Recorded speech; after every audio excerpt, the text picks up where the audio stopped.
guys, welcome back to my channel. So today's video I'm going to be sharing a top 10 tips for how to improve your sourcing for Poshmark. So before we get into it, I will let you guys know I am a part-time reseller on Poshmark. I have been reselling as more of a business for about the last year. I've actually been on Poshmark since 2014, and previous to this past year, I was just selling things right out of my own closet or my kids' closet, things that they had outgrown, stuff like that. So I was pretty active actually on Poshmark for a very long time, for years. Then I started seeing other people doing videos about how they're making Poshmark an actual business and going out and purchasing items for resale. And as soon as I heard about that, like, it never occurred to me to do that. But once I heard about it, I was so excited because I love thrifting. I love garage selling. I'm all about getting a good deal. I'm all about secondhand clothing, and I love the fact that it helps our environment because we are recycling the clothes instead of going out and buying fast fashion. So there are so many positives to it, and as soon as I heard about it, I was super excited. So I also do have a business obviously here with my YouTube. So YouTube and Poshmark is how I make my income between the two of them. I also am a mother of 3, and I have one on the way who's going to be here any day now. So yeah, I have a very full life. I'm very busy, and I really enjoyed doing Poshmark. So that all being said, I am trying to do more Poshmark related videos here on my channel. I usually do beauty related videos. I used to work at Sephora. I have a background with skincare and cosmetics, and I enjoy that as well. So on my channel, I do kind of sprinkle in both. I'm trying to do a little bit more Poshmark than I have in the past. I don't do them super often, but I have had a lot of requests for more Poshmark videos. So I wanted to share this video with you guys today because after spending the last year doing reselling part-time, I have learned so much about how to source for Poshmark, and I wanted to share some tips with you guys. So these tips are not going to be in any particular order. I just kind of wrote down all the things that I have learned as I have been out sourcing for inventory. So for any of you who don't know, sourcing for inventory, you can go to like local thrift stores, garage sales, wherever, and you purchase the item, the used item, and then turn around and resell it for a profit. So when you're doing that, you have to take the cost of the item that you're paying for out of your actual earnings, and that's what you're left with for profit. So you have to be really smart about what items you're picking up. And when I first started, I made a ton of mistakes, you guys, and I'm still learning. Like, do not get me wrong, I do not claim to be an expert on sourcing. If you want to check out my closet, I will have my handle right here, and I always have it linked down below for you as well.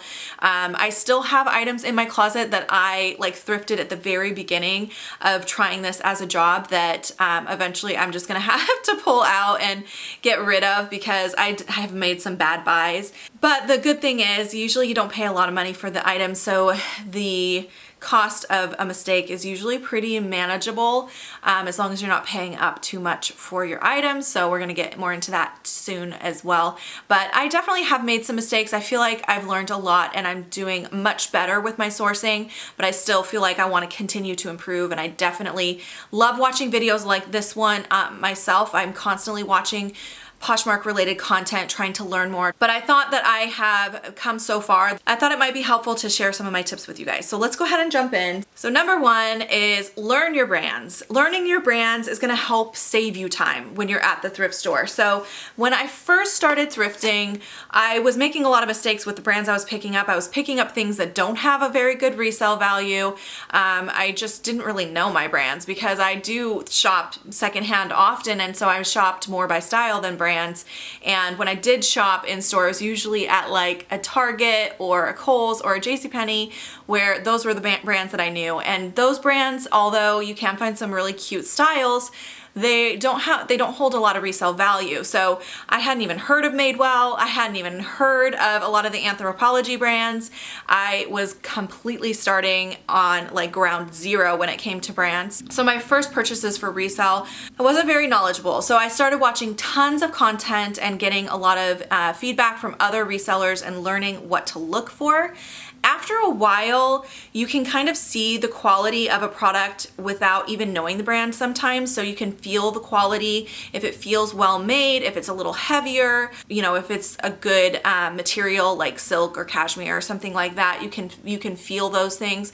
Also the tags sometimes, you can just tell by looking at a tag that it is a higher end item. And I feel like Anthropologie tags are very easy to spot now that I've seen so many of them, because they all kind of have a very similar vibe to them. And unless you're actually seeing them all the time, it's hard to explain that, but I'll put some examples of tags here from Anthropologie so you can see what I'm talking about.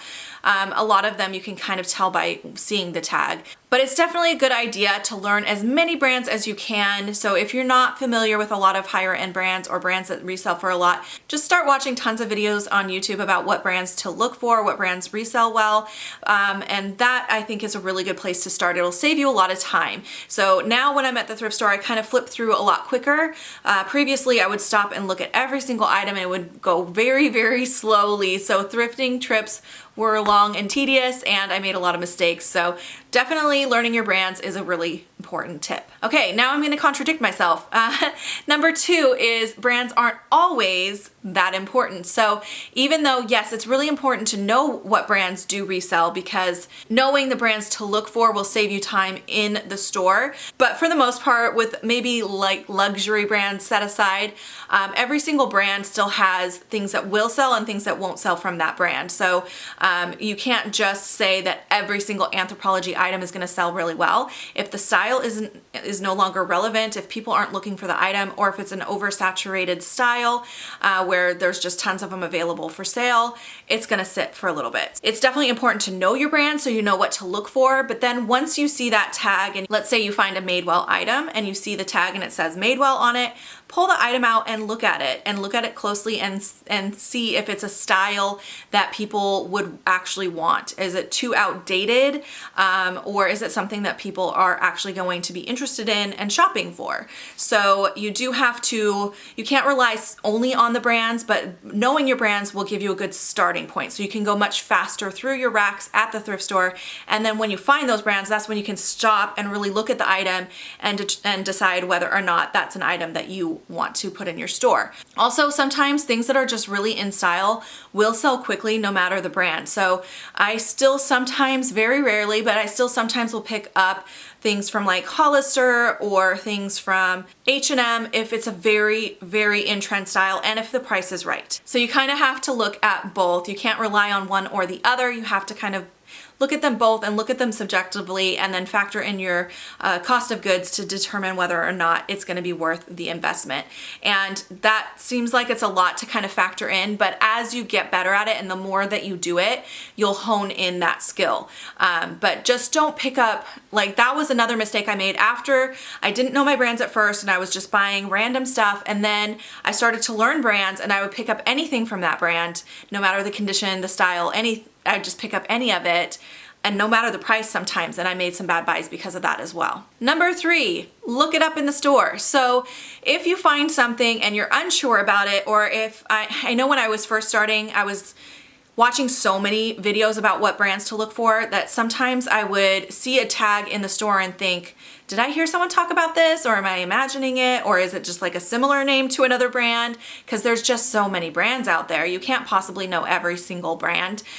So I would just look it up in store. So if you have the time, definitely do that. When you're first sourcing, when you're first learning how to source, it's definitely important to allow yourself some good time, like 2 to 3 hours per sourcing trip in the store, so that you really have enough time to do your research in the store and really look through the items carefully. I recommend just looking it up in the Poshmark app. Just type in a very brief description of the item that you're looking at. So if it's a pair of Madewell jeans, just type in Madewell jeans and look and see what are they selling for, so that you can decide whether or not it's going to be worth picking up that item. Number 4 is knowing how much to pay for your items. Now this is another thing that just takes practice and skill. Don't be afraid of some trial and error as long as you're not spending too much money. But this is something that I really struggled with in the beginning as well. I made a couple mistakes. I made the mistake of thinking anytime I found something for $1 or $2, I should pick it up because there's gonna be some money there, right? But yes, although you can make some money, you have to factor in the Poshmark fees. First of all, they do take 20% of your sale, or if it's under $15, they take a flat amount out, which is $2.95. So you have to factor that in, and then you have to deduct what you paid for the item. And then you also have to factor in your time, because it does take a lot of time to list things on Poshmark. You have to photograph, you have to measure, you do have to list the item where you're actually typing out the description and adding your photos and all of that. You might even have to edit your photos depending on if you have good lighting or not. And then you also have to share, and you have to share it over and over again. So you know, you really have to factor in the time that it's gonna take. And if you're only making a few dollars from reselling an item, it's not worth it. And then the other mistake that I made with this was paying too much for items. So like I said, when I first started learning my brands, I would just buy anything I saw from that brand. And sometimes I was paying way too much. Like, for example, I will give you one of my worst buys.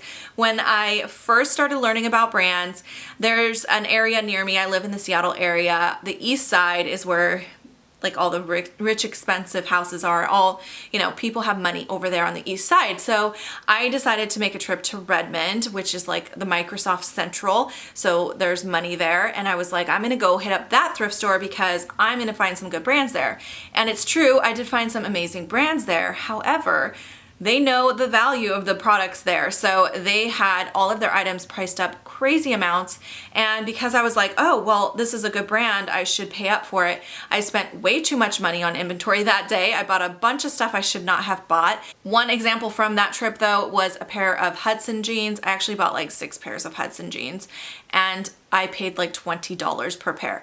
That is ridiculous. That is crazy. So at the time I was hearing a lot of people talking about Hudson jeans and how well they sell. And yes, they do sell pretty well, but they don't sell for a lot. So I find that I can only sell Hudson jeans between $20 to $40. So now I would never pay $20 for a pair of Hudson jeans, even though all of them were in pristine condition and they were basically brand new. And I have sold them all, but I didn't make hardly any money on any of them. So I think I made maybe like $3 or $4 per pair of jeans and I spent 20 each. So that is a really crappy return. At least I got my money back. I think I only lost money on one pair that just sat forever and I finally took a lowball offer because I just needed to move them.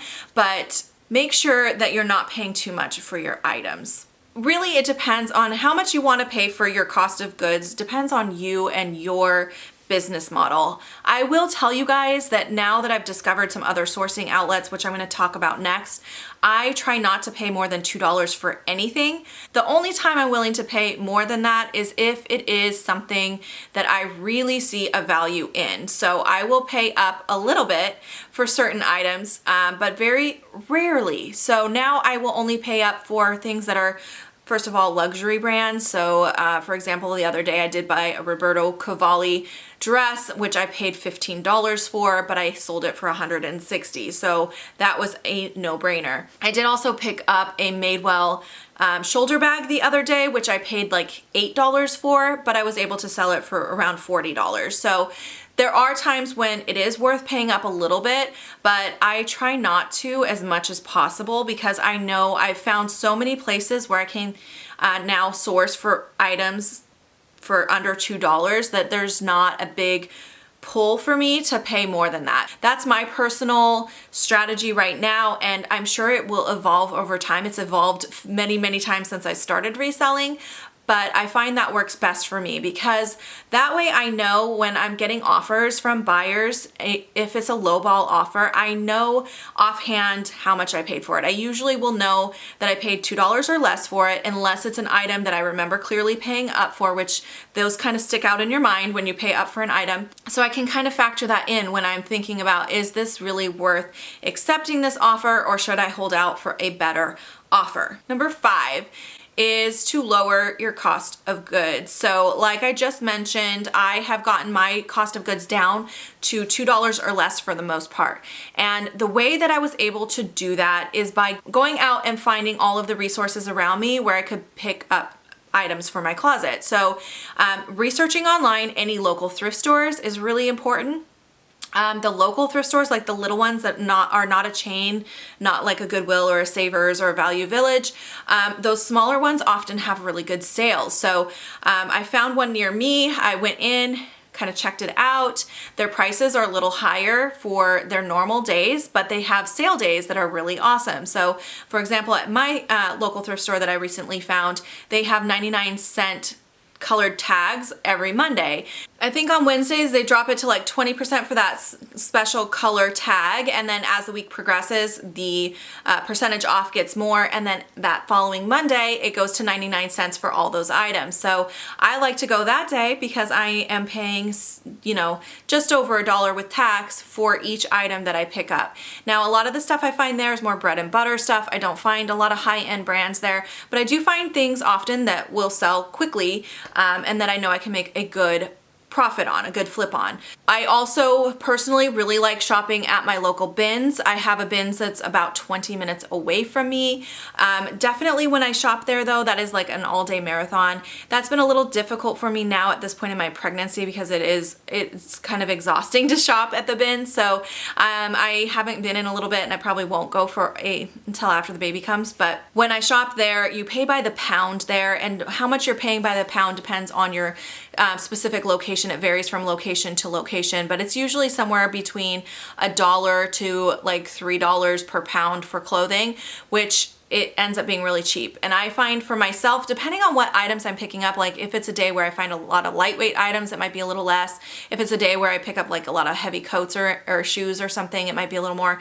But on average, I spend less than $2 per item when I go there. So that is another really good resource for lowering your cost of goods. Another thing that I have found personally in my area is garage sales. A lot of times people sell items for extremely cheap at garage sales. You can usually find clothing for $2 or less at local garage sales, rummage sales, church sales, things like that. So definitely check those out. It's worth the time to go out and investigate what you have around you for sourcing, and don't just spend all your time in one spot. I also really like going to my Goodwill on Mondays. Mondays is kind of a good sourcing day around here. They have a $1.59 tag day, so just like the local thrift store I told you about, the Goodwill does a similar thing. It's a little bit more, but it's a lot bigger store, so there's a lot more variety of items. So I kind of rotate back and forth on shopping those on Mondays. But either way, I know I'm paying less than $2 an item when I go to those different places. Now, I do have a Value Village near me that has amazing stuff. So that is where I used to do all of my sourcing, but I was paying too much. I was paying like $4 to $8 on average for items, and then if you're only selling them for $20, you're just not making enough of a profit to make it worth the time that you invest in. So I had to find a way to lower my cost of goods, and just going out there and finding new places to source has made a really big difference. Number 6, this one is really important. Check and recheck for damage, because a lot of bad buys happen because you pick up something that you don't realize has damage. A lot of times the lighting in thrift stores in particular is very, very bad for finding stains. And I mean, it happens. I still pick up things with damage that I don't realize until I get home all the time. It's easy to miss holes sometimes. It's easy to miss stains sometimes. But if you're taking the time to like really look over the item, make sure you're checking all of the major things, like checking the zippers, making sure that those are in working condition, make sure all the buttons are on an item, and making sure that you don't have any visible stains. Sometimes it helps to look at things in different lighting. So usually what I do, like especially at the bins, it's so much damaged product at the bins. So usually what I'll do is I just throw the items into my cart, because you have to move quickly there because they're constantly rotating out the bins. So I just throw the item into my cart if it looks like something I'd be interested in, and then I do go into a corner with good lighting and go look through every single item and really in depth look at the item and make sure there's no damage. Because if you end up getting home with something that is so damaged you can't sell it, you literally have to take that as a loss, which will increase your cost of goods for your other items that you picked up. Sometimes if you pick up things that you see have damage but you're like, I could fix that, or I could clean that, or I bet that will come out, definitely think about if you're actually gonna do that. I used to pick up a lot of things with a little bit of damage, or like shoes that needed a little cleaning up or things like that. But then I would get it home and it would just sit. In fact, I have a pile of things that need repaired right now that are just kind of sitting because I haven't taken the time to do it. I'd rather list the things that are easy to get listed, are already like in great condition where I don't have to do anything, or I just have a quick steam of it. Those things get listed first, and then there's always that pile just kind of sitting there waiting for sweater shaving, or for a quick stain treatment, or you know, threads missing, whatever. So make sure when you are making those decisions to pick up items, if they are a little bit damaged, that you're really thinking about if you're gonna take the time to do it, or if you're not gonna take the time to do it, does it have enough of a resale value? Is it a high-end enough item that you can sell it as is and still make enough of a profit to make it worth picking it up? Number 7, this one is super important, and it's something I still am trying to do when I go sourcing, and that is thinking about the item when you're buying it. Is it something that you actually want to list? A lot of times I will pick up something because I hear everybody saying it's a great item to pick up, but then I get it home and I personally don't like it. So I don't want to take the time to get it ready to list, to steam it or wash it or whatever needs done, and then to take the photographs and to create the listing and then to share it. Because when you're sharing it, you have to look at that thing over and over again. If you don't personally like an item and you don't like the way it looks, you're not going to want to actually go through the process of listing that item, taking the photographs and sharing it over and over again. You have to look at this item all the time, because as you know, part of making a successful Poshmark closet is that you're sharing at least twice a day your whole closet. So you're gonna have to look at that item over and over again. And if you don't love it, don't buy it. All right, number 8, this one seems kind of obvious, but it can be kind of difficult to do sometimes, but that is asking friends and family for their hand-me-downs. So if you get the word out there to people who are close to you, friends and family, and even ask them to ask their friends and family and let them know that you are running a reselling business, a lot of times people will donate their stuff to you. They'll just ask you if you want it, and I say definitely always take it. So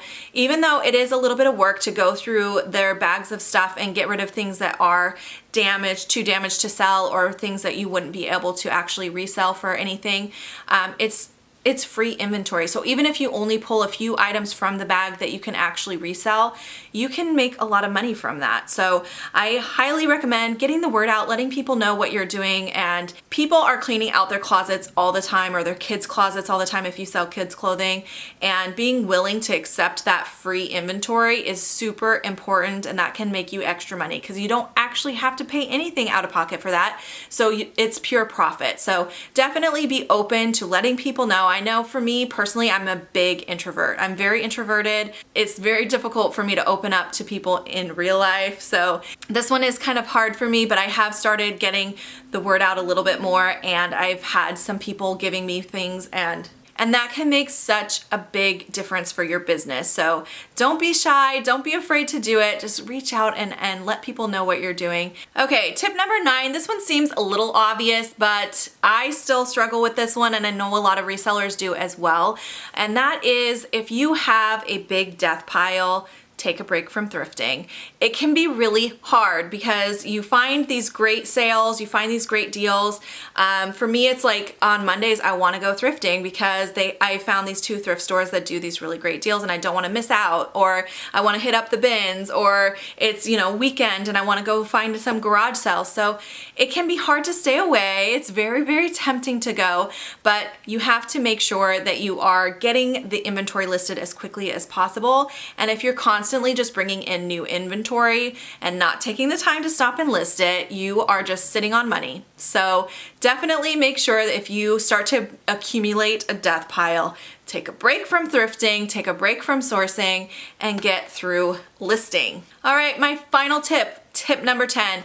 This is one that I personally do that I feel works really well for me, and that is that when I go thrifting, except when I'm at like the bins or at a garage sale or at that little thrift store that I like to go to that's a local thrift store. But when I go to like a bigger thrift store, I try to focus only on one section at a time. Our thrift stores here, like our Value Village and our Goodwill, are huge. Like there's no way I would spend the entire day if I tried to go through every single rack. So what I try to do is focus on what I need. So I'll look in my closet and see some of my most popular categories. How much inventory do I have left there? So for example, I sell a lot of shoes and I sell a lot of plus sizes. So I might go into my closet and sort and see how many shoes do I have still listed? Do I need to pick up more shoes today? Or I'll look at how much plus size do I have in my closet right now? Do I need to restock on that? How many jeans? Things like that. Trying to make sure that you're keeping a good balance of products in your inventory so people have the things that they're looking for. So I like to make sure that I'm doing some targeted thrifting like that. Now, like I said, when I go to the bins, I just look at everything because it's just all thrown into one area. Same thing with, garage sales. You just get what you get when you walk up. But if you're going into one of those larger thrift stores, know where you want to start, know where you want to spend most of your time. So if you see a trend, like you see you're selling a ton of swimsuits and you're only down to like 3 in your closet, that might be a good place to source that day. So kind of being a little bit more selective and a little bit more targeted when you're going into the thrift store can really help you to maximize your sales as well. Okay, you guys, so those are my top 10 tips for sourcing that I have learned over the last year of doing this part-time Poshmark thing. If you guys have more tips, definitely leave them down below. I love this community that Poshmark has here on YouTube. I love how everyone is very supportive and uplifting of each other. So if you have some more good tips, leave those down below for everyone. Also leave your Poshmark closets as well so we can follow you and share some of your listings and share the love. But thank you so much for watching this video today. I hope you guys got some useful tips out of everything. And yeah, that's it for me today. If you have any questions or comments, leave them below and I'll see you in my next video. Bye guys.